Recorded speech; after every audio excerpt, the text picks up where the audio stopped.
Hey, good morning, folks. This is Frank Iglesias coming at you from Saigon, Vietnam. Happy 2021. This is our first videocast of the year. Very exciting. This is going to be our year here at Santo Blockchain Labs. We have a lot of projects, a lot of interesting and cool stuff that we're working on, and we're going to be excited to be sharing it on a weekly basis to the whole shareholder community. So, like I said, this is going to be a 5-minute videocast happening once a week. So the first segment of the videocast is going to be Q&A from shareholders. And then the second segment is going to, of course, talk about projects or corporate events, or some other corporate boring stuff of what we're doing and where we are with certain filings and procedures. So let's get the show on the road, and let's start with the first part of the segment, which is questions and answers. Thank you very much. So the first question of the day comes from Mike. Mike, big shout out for you. Thank you for giving us. He has a series of 3 or 4 questions that he wants to know. So his first question is, are you still tied to Infinity Blockchain Labs? Well, the real fast answer is no. Back in November of 2019, I issued a termination letter to the guys at Infinity Blockchain Labs for basically not performing and not holding up to our contractual agreement. Basically, in a nutshell, they were supposed to accelerate our DNA tags process with a blockchain application that they had already developed.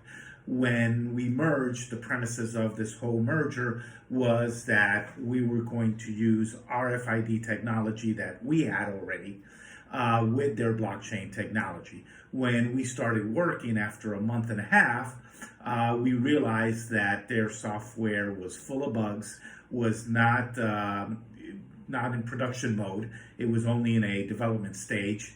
And my guys were basically troubleshooting and debugging their software. So after 40-something days, I had enough of that. And honestly, I said, hey, we could build a better mousetrap. We don't need you.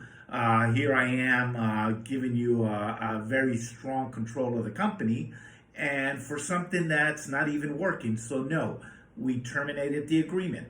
They were not living to the expectations and the agreement that we initially joint ventured with. So we parted ways. They went on their way. We went on our way. We continue to develop the DNA tags, which we haven't developed, and it's a product right now that we have on the shelf, which we will be doing some exciting things in the very near future. Okay, so thank you, Mike, for your first question. So now we're back with Mike's second question. He's asking basically about the site of N3 Technologies, or I think he's also trying to refer to like what happened to N3 Technologies. So great question, Mike. So here you go. N3 Technologies, I just changed the name. So I changed it to SciTech Technology and Development Joint Stock Company. So as you'll see here, I think it's on this side or this side. Well, on one of these sides, you'll see the business license here in Vietnam for SciTech, and you will notice that it was previously N3 Technologies. So we changed the name of it last year after we split ways with Infinity Blockchain Labs. Just wanted to dust off any negative karma, and we just renamed it. Okay, now for question number 3 from Mike. What is Vietwallstreet.com, or what type of connection does Vietwallstreet.com have with Santo? So in a nutshell, Mike and everybody there, Vietwallstreet.com is a website that I put together so I could educate a lot of the Vietnamese tech companies that I'm constantly talking to and trying to see if we could do some type of incubation or if we could do some type of joint venture.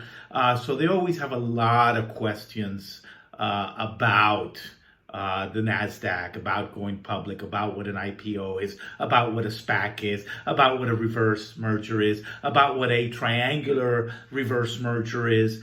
So they don't even have those questions yet, but they have a lot of questions. Technically, because of the Asian culture, usually people do not really want to ask the questions that they need to be asking. They feel that they lose face, means in Chinese, but that they lose face if they're asking questions which may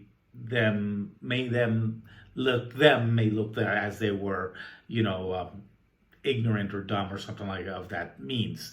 That's a cultural thing. So that's why I created Vietwallstreet.com, so they could go in their native language, read as much information about being public.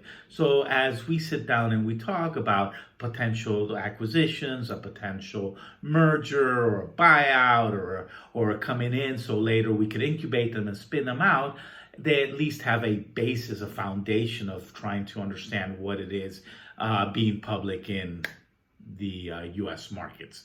So thank you, Mike. I appreciate your questions. Hopefully I answered them to your satisfaction. Everybody, please feel free to email me at frank@snmp.us, or you could send something out to Twitter at otcsnmp.snmp. So thank you very much. This is segment 1 of 2 for this week. There's been a lot of questions. So segment 2 will be ready and spun off for Thursday. So once again, thank you, everybody. Have a great 2001. This is going to be a great year for us. A lot of exciting projects.